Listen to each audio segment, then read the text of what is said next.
अस्सलाम वालेकुम रहमतुल्लाहि व बरकातुहू। इकरा यास्मीन मलिक आपसे मुखातिब है। पाकिस्तान डिबेटिंग सोसाइटी की मरकजी सदर की हैसियत से पाकिस्तान भर में यूथ की वेलफेयर के हवाले से काम कर रही हूँ। आज इस वीडियो के बनाने का मकसद चंद अहम हकाइक आपके सामने लाना है।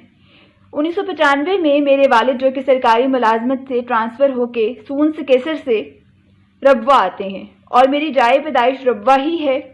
रब्वा वो शहर है जो पाकिस्तान का हिस्सा होते हुए भी पाकिस्तान का हिस्सा नहीं है, क्योंकि यहाँ के लोग आईने पाकिस्तान को तस्लीम नहीं करते हैं।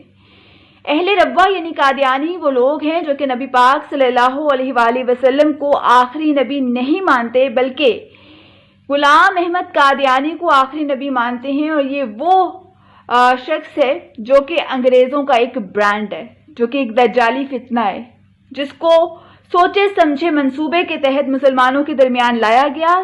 और इसका मकसद सिर्फ ये था कि मुसलमानों से खौफजदा थे अंग्रेज़, और वो चाहते थे किसी तरीके से उनके जहनों से जहाद का कंसेप्ट जो है वो ख़त्म कर दिया जाए, और इस मकसद के लिए गुलाम अहमद कादियानी को इस्तेमाल किया। और आज कादियानी उसी चीज़ को संभाले हुए हैं, उसी प्रोपेगेंडा के तहत जो है ये जो इनका एक नारा है love for all hate for non, ये दरअसल जहाद के कंसेप्ट को ख़त्म करने के लिए एक बज़ाहिर इन्होंने लिबादा ओढ़ा हुआ है लव फॉर ऑल का। और ये कितना लव फॉर ऑल है ये भी मैं आपको इंशाल्लाह अभी बताने वाली हूँ। अच्छा, ये जो गुलाम अहमद कादियानी अपनी किताब रूहानी खजाइन में लिखता है, जिल्द नंबर 18 और सफ़ा नंबर गालिबन 207 है, बेशक कुरान मजीद में मुझे ही अहमद और रसूल कहा गया, मोहम्मद और रसूल कहा गया। फिर लिखता है कि सच्चा खुदा वो है जिसने कादियान में अपना रसूल भेजा।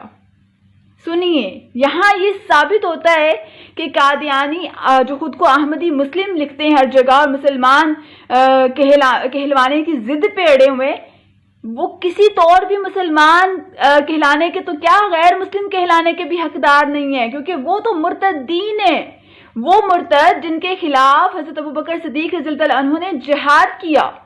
और ये पाकिस्तान के कितने खैर खां हैं इसका अंदाज़ा इस चीज़ से लगाइए, क्योंकि मेरी सारी स्कूलिंग वहाँ की है, मैंने वहीं से ग्रेजुएट किया। और ये जो इस वक्त आप डिग्री देख रहे हैं मेरे हाथ में, ये इन्हीं के जो एक इदारा है नुसरत जहाँ गर्ल्स पोस्ट ग्रेजुएट कॉलेज रब्बा, वहाँ से मैंने ग्रेजुएट किया।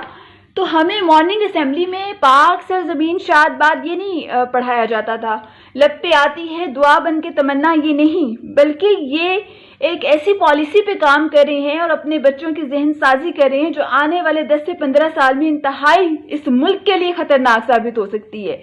सुनिए, जो इनका नज़रिया है, जो ये अपने बच्चों को असेंबली में जो रोज़ रटवाते हैं, उनके जहनों में बिठाते हैं, कभी ये भूल न जाना ये बेज़रर से लोग जो हक की राह में गर्दन कटा भी सकते हैं। इमाम वक्त के अबरू के एक इशारे पर, इमाम वक्त से मुराद वो मसरूर अहमद है जो कि अभी इनका रिसेंट खलीफा है। इमाम वक्त के अबरू के एक इशारे पर तुम्हारे ज़ौम के पुर्जे उड़ा भी सकते हैं। ये लव फॉर ऑल का प्रचार करने वालों का असल चेहरा है।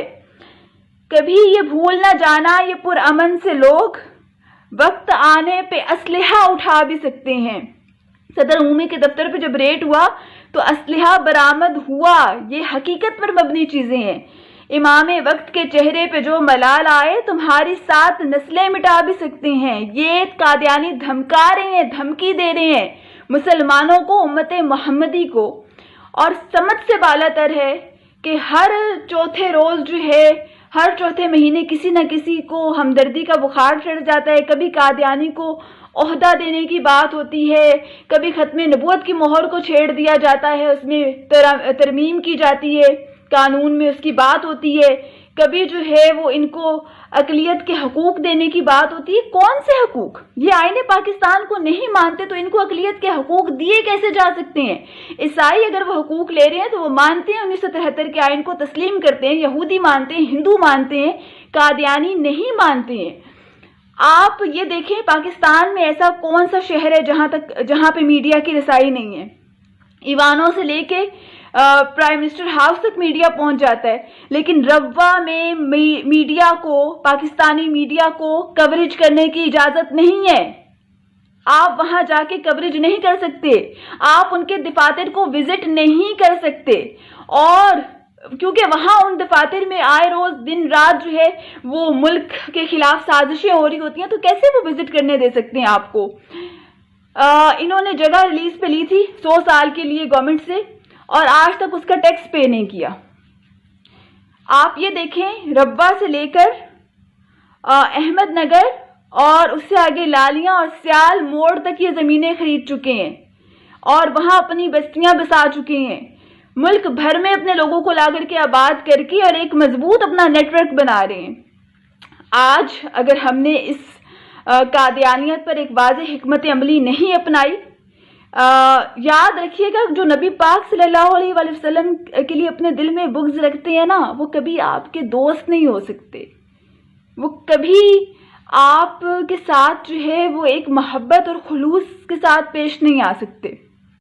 میری آپ سب سے یہ گزارش ہوگی کہ قادیانیت کے اوپر ایک واضح موقف اپنائیں اور اس میں ذرا بھی لچک جو ہے وہ کسی صورت نہیں ہونی چاہیے۔ روز محشر جو ہے اللہ تعالیٰ سوال کرے گا، اور اس سوال سے بچانے والی ذات نبی پاک صلی اللہ علیہ وآلہ وسلم کی ہے، جن کی زبان پہ صرف یا ربی امتی امتی ہوگا۔ اور اگر اس دن نبی پاک صلی اللہ علیہ وآلہ وسلم نے کوئی سوال پوچھ لیا تو پھر ہم کہیں کے نہیں رہیں گے۔ خدا را اس چیز کو سمجھیں، اس چیز کو سمجھے، وگرنہ مکمل سلسلہ ہوگا تباہی کا تو دیکھیں گے۔ پس پردہ چھپے تھے کیا حقائق پیش منظر کے۔